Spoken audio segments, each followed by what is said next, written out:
ubwo hari umuhanzi wavuze ati ko bitagombera amashuri bibananiza iki.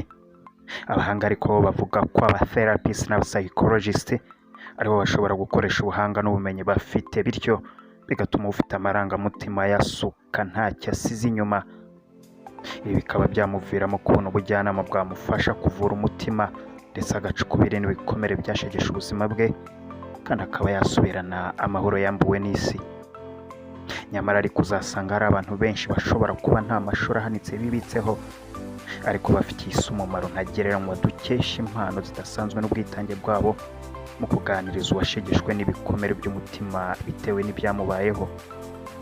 Nguhaye ikaze na nshuti mva IMPETA TV, ndagushimiye cyane udahwema kubana natwe, by'umwihariko wakoze subscribe. Reka nkubwire nti by'agaciro igihe cyose tumaranye, kandi ndakwifuriza ibyiza gusa muri uyu mwaka mushya dutangiye.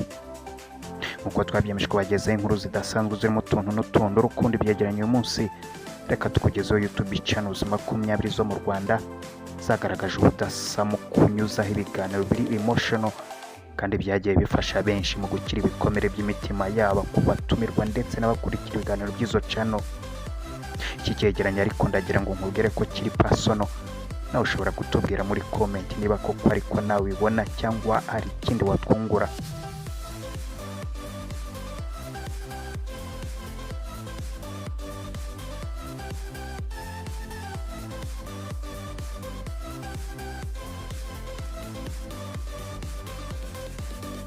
Ndagushimiye cyane kandi nguhaye ikaze nanone izi YouTube channel zigera kuri 20 zubatse izina mu gutanga ibiganiro biri emotional. Ushobora gusanga harimo n'izigitangira vuba ariko zikaba zigenda zigaragaza ubudasa. Muri zo urasangamo abanyamakuru b'ibyamamare usanzwe uzi, ariko urabonamo n'abandi batasanzwe bamenyereye mu ruhando rwa entertainment cyangwa se mu binyamakuru abo twita aba YouTubers. Ku mwanya wa mbere turahasanga uwo bita Gerard Mbabazi. Gerard Mbabazi akaba ari umuhanga w'umunyamakuru ufite YouTube channel yitwa Gerard Mbabazi, ukunze gutanga ibiganiro cyane mu cyo yise inkuru yanjye. Abatumirwa be benshi bakunda kuza baganira stories zabo cyangwa se ubuzima babayemo, akenshi usanga ari ibiganiro biri emotional kandi bituma umutumirwa aruhuka, akabona space yo kuvugiramo ibyamubayeho ndetse akaba yabona inama nyinshi muri comment abantu bakurikira channel bagenda bamubwira, bityo ugasanga uruhare rugaragara koko mu gutuma umuntu yakira ibikomere ndetse akaba hari icyo byafasha society nyarwanda muri rusange. Ku mwanya wa kabiri naho turasanga YouTube channel yamenyekanye cyane yitwa Rose TV Show. YouTube channel nayo ikorerwaho n'umunyamakuru bita Rose, nawe umuhanga cyane mu biganiro byagira ku batumirwa be, aho usanga ibiganiro bye bifasha benshi bitewe n'uburyo akurikira cyangwa se atega amatwi umutumirwa, aho usanga kenshi akunda kuba afite na twa papier mushwari aha abatumirwa we kugira ngo babashe kwihanagura mu maso mu gihe ibiganiro byabo bibaye too much cyangwa se emotions zibaye nyinshi cyane. Ku mwanya wa gatatu turahasanga ikinyamakuru cyitwa Isimbi TV. Iki kinyamakuru cyangwa YouTube channel yamamaye cyane, igeze ku rwego ruhambaye utatinya kuvuga ko mu bindi no mu busanzwe yaba no ku mwanya wa mbere. Yamamaye iyobowe n'umunyamakuru bita Sabe. Uyu munyamakuru rero nawe yamamaye mu kunyuza ibiganiro bitandukanye, ariko nawe akanyuza ibiganiro byinshi nanone biri emotional, abantu bashobora kuza bagasangiza abandi ubuzima bwabo banyuzemo, ari ubwo kuba baranyuzemo mbere y'uko baba successful cyangwa se inzira ndende bagiye banyuramo kugira ngo babashe kuba bari bo muri iyi minsi. YouTube channel nayo iraza ku mwanya wa gatatu. YouTube channels zigera kuri 20 zagiye zinyuza ibiganiro biri emotional kandi tudashidikanya ko byagiye bifasha benshi. Ku mwanya wa kane turasanga YouTube channel yitwa Balak TV.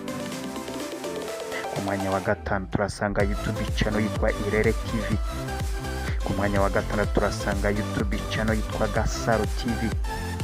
Ku mwanya wa karindwi turasanga YouTube channel yitwa Chita Magic. Naho ku mwanya wa munani turasanga YouTube channel ariyo yitwa Yago TV Show. Ku mwanya wa 9 turasanga YouTube channel yitwa Gap TV. Ku mwanya wa 10 turasanga YouTube channel yitwa Nkunda Gospel. ku mwanya wa 11 turasanga YouTube channel yitwa Buhoka TV. Naho ku mwanya wa 12 haraza YouTube channel yitwa Ibyahishuwe TV. Ku mwanya wa 13 turasanga YouTube channel yitwa Amahoro TV. Ku mwanya wa 14 muri YouTube channels 20 zubatse imitima myinshi turasanga YouTube channel yitwa Zaburi Nshya. Ku mwanya wa 15 turasanga YouTube channel yitwa Geraneza TV. Ku mwanya wa 16 turasanga YouTube channel yitwa Queen of Cheetah. Ku mwanya wa 17 turasanga YouTube channel iriho Gafaranga na Murava. Ku mwanya wa 18 turasanga YouTube channel yitwa Joyeuse TV Show. Ku mwanya wa 19 turasanga YouTube channel yitwa Freedoms Official. Naho ku mwanya wa 10 ariyo ya nyuma muri YouTube channels 20 twabateguriye turasanga YouTube channel yitwa Kiranuka TV. Ndagushimiye cyane utahwemye kubana natwe, ariko nanone icyo twakumenyesha nuko YouTube channels twaziteguye bitari mu rwego rwo kuzamamaza cyangwa ngo tuzamamarize, ahubwo icyo tuba tugambiriye no kugira ngo tukwereke YouTube channels ziri mu murongo mwiza kandi zigerageza kunyuzaho ibiganiro bishobora gufasha abantu benshi, aho nibuza abatumirwa bashobora kubera role models abandi cyangwa se bakaba batuma abandi bamenya ko ibyo banyuramo hari n'abandi babinyuzemo, ndetse success stories zabo zikaba zafasha abenshi bakava mu bwigunge ndetse bakumva ko nabo hari ibindi bageraho kandi bashobora no gusuka amarangamutima yabo, isi ikaba yababera umuvuzi. Gusa ariko nawe nimba ubona izi YouTube channels tukugejejeho harizo utwereke muri comment. Ikindi kandi ntutinye kugira iyindi tusangiza nawe ubona yaba ifite uruhare runini mu kubaka umuryango nyarwanda. Reka nongere nkubwire ngo umwaka mushya muhire wa 2024, kandi nimba uri mushya kuri channel ntugende udakoze subscribe kugira tujye turasha kwibanira mu biganiro byacu byose. Imana ibarinde naho utaha.